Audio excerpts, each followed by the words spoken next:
Good afternoon. I'm Ed Pozzuoli, CEO of Tripp Scott, and today we're honored to have the Congressman from the 25th Congressional District in Florida, Mario Díaz-Balart. Mario, welcome. Good to see you, Ed. Part of your responsibility is to chair the subcommittee on transportation, and let's talk a little bit about that because the president has made a big deal of the infrastructure, and I know that we're down the road on making this happen. So talk to me about your bill, the infrastructure bill.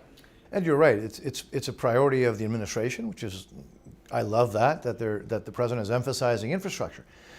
But while there are plans being developed, the reality is that the only real infrastructure bill out there is what I've been able to get done, right, in particular in the 2018 appropriations bill. And now talk we're working. Talk and then real results are another. Right. Now, obviously I'm cooperating and we're working with the administration, but also with my colleagues from both parties to have a bill that will actually fund and invest in what is obviously a government responsibility, and that's infrastructure. And so I'm very proud of the bill.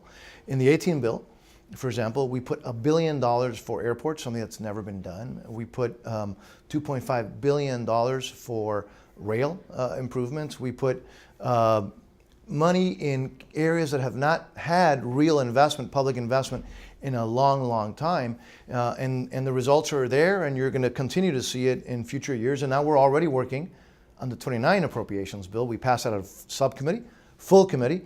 It's even a better bill than the 2018 bill was. So talk to me a little bit about South Florida, because the Florida economy is really on fire, and we got more and more people moving in here than ever. And with tax reform that was passed, it looks like we're going to get more and more people from places of high tax, income tax states, coming back in, coming into Florida. How do we balance that growth with some of the issues around transportation and the stresses on infrastructure that we see both in South Florida and statewide? You're absolutely right. And nationally, there's the challenge of an aging infrastructure system, right? Bridges, roads, highways. Here, we have a little bit of that, but we also have growth, as you were just talking about. And so these are areas that have just grown almost out of control. And in a lot of places, as you know, in Southern Florida, the planning wasn't that great for the amount of growth that we've received. And so that's our challenge. And so what can we do? Number one is on the national level, I can try to be helpful to get funding to the local communities, obviously for highways, for roads, for bridges, but also for rail, also for transit, and also for buses. In the 18 bill, we had $400 million, for example, for bus facilities and new buses.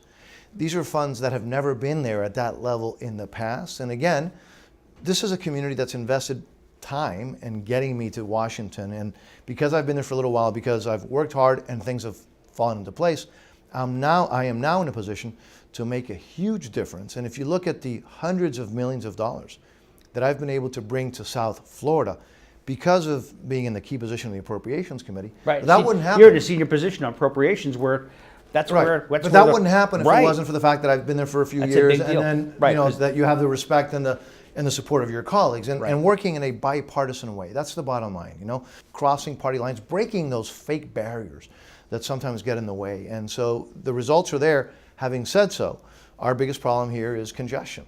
And so there's never going to be enough money, but we can make strides in alleviating the congestion which is obviously so prevalent in our area.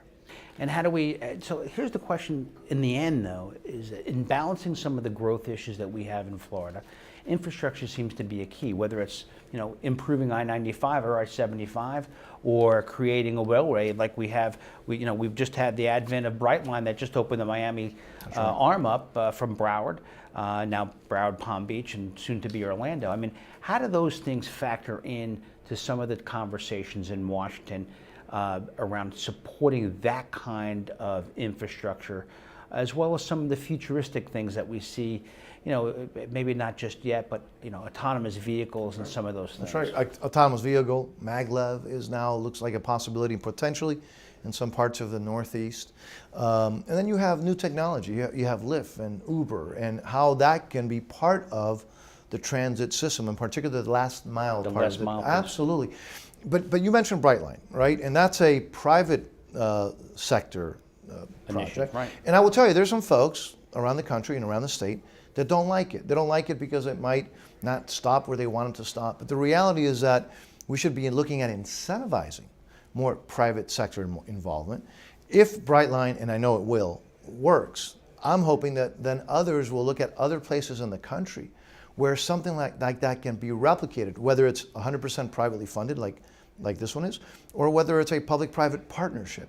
But the more we can get the private sector involved, the farther we can get the taxpayer dollar to go.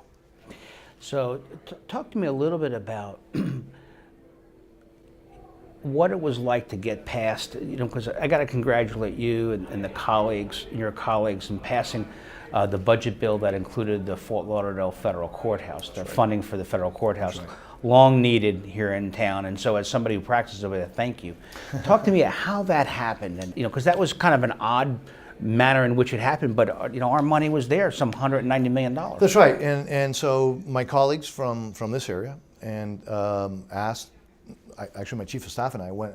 You go look at that courthouse. It is frankly hard to believe that it can function the way it is, and there are also huge potential security issues. Right, that was built prior to 9/11 and all those. Yeah. Right. And it was one of the worst in the country, and so I was able to see it firsthand, and then working in a bipartisan way with our colleagues.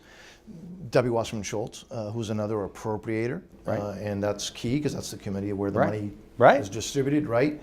Tom Rooney, also another Floridian. We worked at trying to figure out how we could fund the pot of money that this courthouse could benefit from. So we don't do earmarks anymore in Washington, which that's for a longer conversation. Right. But what we're forced to do is look at ways we can increase a pot of money and then pressure and talk to the administration to make sure that that money is used for the intended purpose. And so, fortunately, and that's one where we were able to show, I think, quite a bit of success. But again, it was bipartisan success. It was working together. It was particularly through the appropriations process, but also that was a courthouse that severely needed it. So, given that you're up for re-election. And clearly, we don't. Every 2 years, we're up for re-election. We don't want to lose you particularly on the appropriations, but the great work that you do just on the Appropriations Committee and elsewhere. So, what are some of the other priorities outside of the infrastructure transportation piece that you have in the next couple of years? Look, I obviously spend a lot of time on infrastructure because of my appropriations. Because you're subcommittee, right? On affordable housing and on helping those who are most in need, the elderly, our veterans, the disabled. And by the way, I'm very proud of what we've been able to do in the last few years since I've had this chairmanship of this committee to make sure that we do fund and have options for those who truly need it. Elderly, in affordable housing. In affordable housing. But, Congressman, isn't affordable housing also, another word for it is workforce housing? That's right. Because you need to have workers who are close to their offices and jobs who can afford to live, somewhere close. And I am look, every time you meet with a business, they will tell you that one of the, in particular when they have to hire people from other parts of the country because there's certain talents that they need, one of the issues that they run into is the lack of affordable housing. And you're right, you're not talking about now even the poorest of the poor. You're talking about working individuals who can't afford the cost of housing in South Florida. So, going back to one of your original questions, right, which was infrastructure. How do you balance infrastructure with growth? And the reality is that part of the solution, it's not the only solution, but to have housing that's affordable, is so that people can get to work from potentially a little bit farther away where the housing is a little bit less expensive. And you have to obviously build roads, you have to build bridges, but that in urban areas, like in South Florida, that is not going to be the solution. You're going to have to look at innovations, and transit is always going to be part of that solution. Right, and going back to the workforce housing, I mean, with the economy now as booming as it is, yes, where you have more jobs basically out there than you have people looking for jobs. For the first time in history. First time ever. I know. So workforce housing becomes important because that becomes a competitive advantage. Absolutely. And as you see, fortunately, you're seeing the people's take-home pay now starting to increase. That's going to be a bigger challenge, and the cost of housing continues to go up. And you're absolutely right, which is why I'm so happy and pleased that because of the people in South Florida, they've allowed me to be in a key position, to be able to fight for those funds, to bring them here in South Florida, and the record speaks for itself. I've been able to bring hundreds of, actually billions of dollars back to Southern Florida for key issues, whether it's infrastructure, whether it's housing for the needy, whether it's, by the way, Everglades restoration, right, which is without that, it's our drinking water, it's our lifeline, right? Right. And so with my colleagues, but being in a key position, I've been able to lead those efforts for a number of years now successfully. And the key there is breaking down the partisan lines, being willing to just sit down, roll up your sleeves, and just get people in a room and just forget about, what party they're from. Got to figure out where we can agree. And there's some of us that have a pretty good record of achieving that.